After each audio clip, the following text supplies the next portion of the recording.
எங்களை யாரும் விலைக்கு வாங்க முடியாது.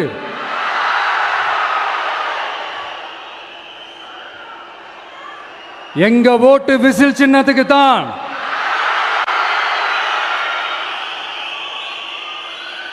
யாரையும் நம்பி ஏமாற மாட்டோம். எங்க வார்த்தையிலிருந்து மாற மாட்டோம். இது நிஜம். தேங்க்யூ.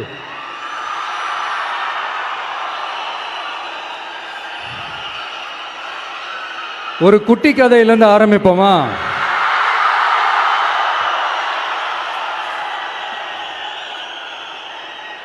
ஒரு பெரிய ஊர், ஒரு 4 ரோடு ஜாயிண்ட் ஆகிற மாதிரி ஒரு ஜங்ஷன்,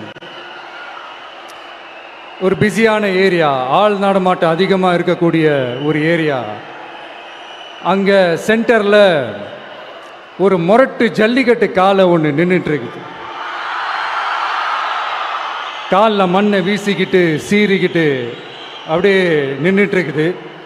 யாருமே பக்கத்தில் போக முடியல. அந்த இடம் ஒரு கேஷுவலாக மாறணும் அப்படின்னா அந்த காளையை அடக்கி அமைதியாக்கினா தான் மறுபடியும் ஒரு பேக் டு நார்மல் சுச்சுவேஷனுக்கு அந்த இடம் மாறும். அந்த ஊரில் இருக்கிற ஒரு சில பேருக்கு மட்டும்தான் அந்த காளை அடங்கும். அவங்க யாருமே அங்கே இல்லை.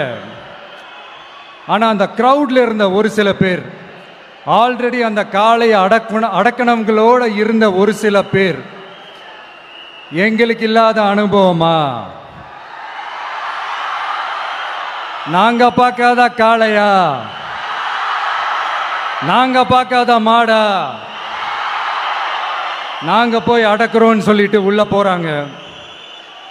ஒருத்தராலையும் அந்த காளையை தொடக்கூட முடியல. எல்லாரையும் அடிச்சு வீசி தூக்கி போட்டுருச்சு. இப்ப என்னடா பண்றது அப்படின்னு பார்க்கும்போது அந்த கூட்டத்தை விலக்கிட்டு ஒரு சின்ன பையன் ஒரு என்ட்ரி ஒன்று கொடுக்குறான். உங்களுக்கு தான் தெரியும்ல, டேய் எங்களாலே முடியல, நீ எல்லாம் என்னத்தை போய் கிழிக்க போற? எங்களுக்கு அவ்வளோ அனுபவம் இருக்குது, நாங்களே அடிபட்டு ஓரமாக படுத்து கிடக்கிறோம், இவன் விளையாட்டுத்தனமா ஏதோ பண்ணிட்டு கிடக்கிறான், பாவம் அந்த காலை கிட்ட போய் அடிபட்டு சாவ போறான், பச்சா பையன், அந்த பையன், இந்த பையன், அண்டர் எஸ்டிமேட் பண்றது, ஏளனமா பேசுறது, இப்படி ஒரு பக்கம்.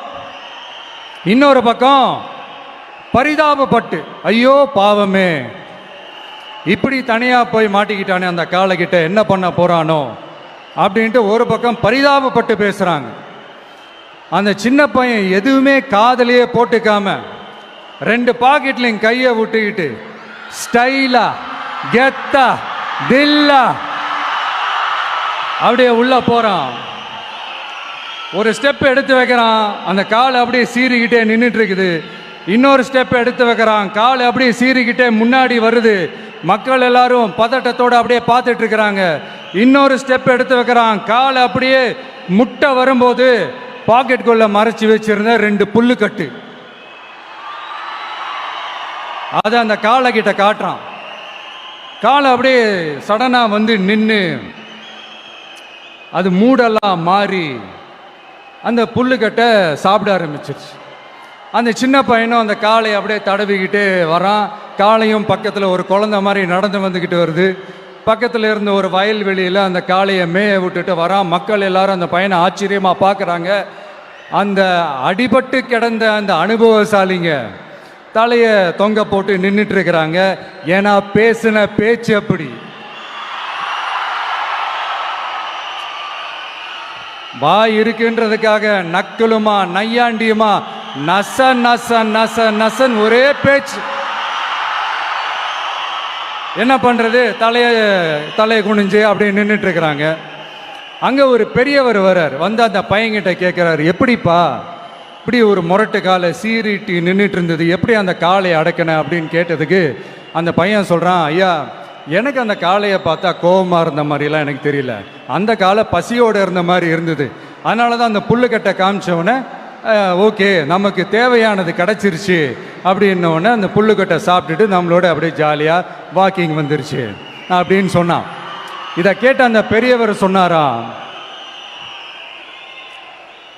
இந்த சின்னவங்க பெரியவங்க அனுபவம் இருக்கிறவங்க அனுபவம் இல்லாதவங்க இதெல்லாம் விஷயமே கிடையாது. யாரா இருந்தாலும் அந்த சூழலுக்கு ஏற்ற மாதிரி அந்த சிச்சுவேஷனுக்கு தகுந்த மாதிரி என்ன பண்ணி அந்த ப்ராப்ளமை சால்வ் பண்றான், ஏது பண்ணி அந்த ப்ராப்ளமை சால்வ் பண்றான், அதுதான் விஷயமே, அதுதான் மேட்ரு.